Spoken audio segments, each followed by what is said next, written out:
I was doing a series on this channel called Works of Imaishi for a while, where I was going to analyze and review all of Imaishi's directed works. However, I struggled when it came to the GurrenLagann video, and it got stalled for months as I had a hard time doing the show justice without repeating things that I felt other people had already said about the show. It felt really difficult to do the show justice. I also tried to review through every single episode, but I found that that task was way too much for one person to do. So I had a different idea. In this video, I'm just going to cut right to the chase and talk about why I find Imaishi's works so inspiring as a whole. GurrenLagann is the first work of Imaishi that I ever got into. After watching it on Netflix, I loved it. I found myself obsessed with the characters and the story. But why was I drawn in so much? Well, of course, the show has great art, animation, and some of the best character designs I've seen. But what made it stand out was the themes and the way they were presented. One of the biggest themes in GurrenLagann is the theme of evolution. Throughout GurrenLagann, we see many examples of evolution and references to it. The story starts in an underground cave, made up of a cave network. Kamina is called crazy for wanting to pursue going to the surface, but after he and Simone make it to the surface, it starts a chain of events that leads humanity to take back the surface from the beastmen oppressing them, and eventually they take on the anti-spiral in space.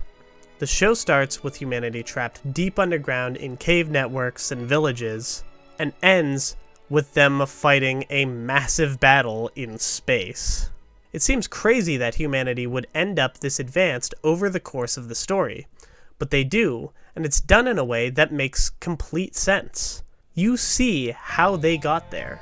Humanity evolves, but they are not the only thing that evolves. Much of the series is about Simone's evolution as a character, how he starts the show as a smart and curious yet cowardly young teenager, but through the lessons and wisdom imparted on him by Kamina, he gains confidence.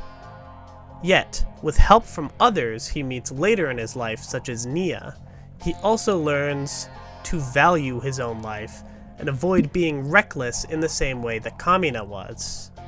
Spiral power, something we learn about early in the series from the Spiral King, is a representation of the power of humanity's ability to evolve, and the Spiral King even names his generals based on references to DNA, another reference to evolution in science. Beyond evolution, GurrenLagann represents other great aspects of humanity as well. GurrenLagann in many ways feels like a celebration of humanity's potential, and I think this is shown through references to other artistic works and stories that are presented throughout the show.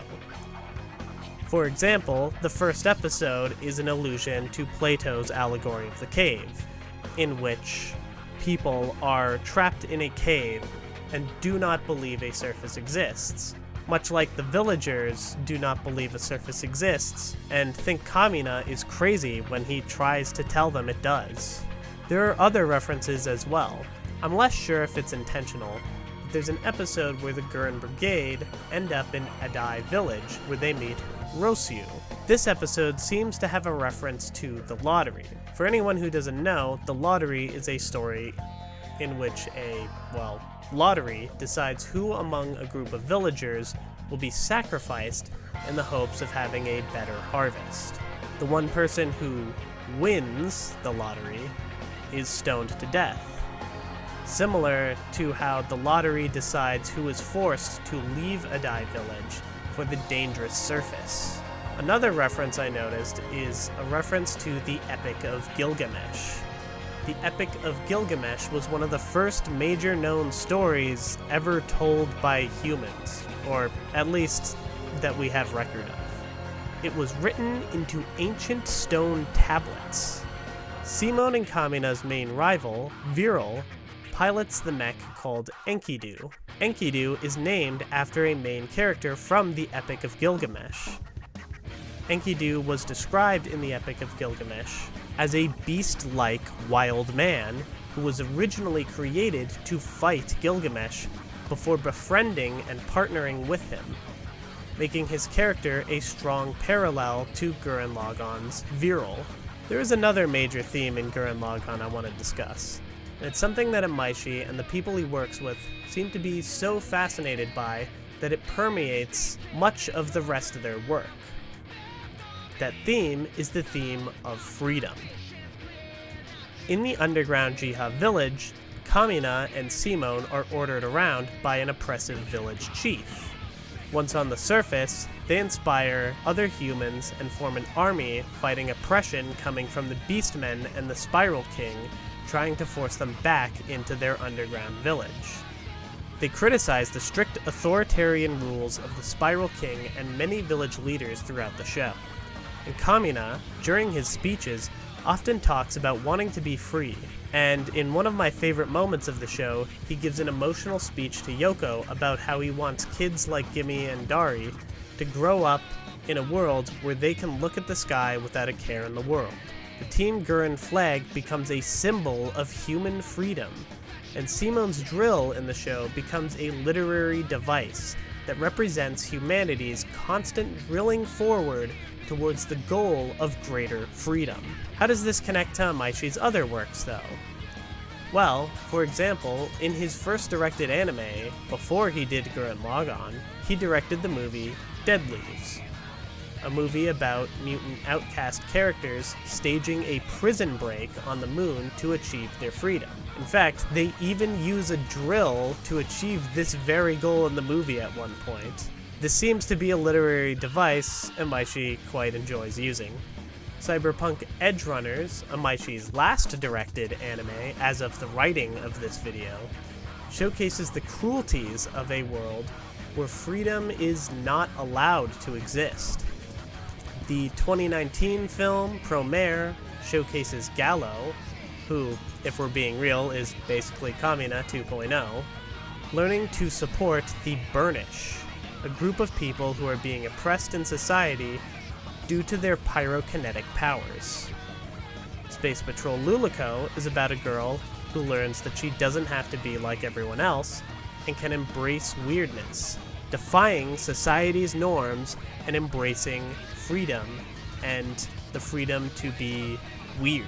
Kill la Kill is in part about a group of nudists who want to defeat evil threads and clothes which are trying to take over the world. Panty and Stocking is a bit different in that its story is mostly more episodic, and it doesn't tell an overarching narrative about fighting oppression or anything like that, but it still celebrates freedom with its general rebellious attitude.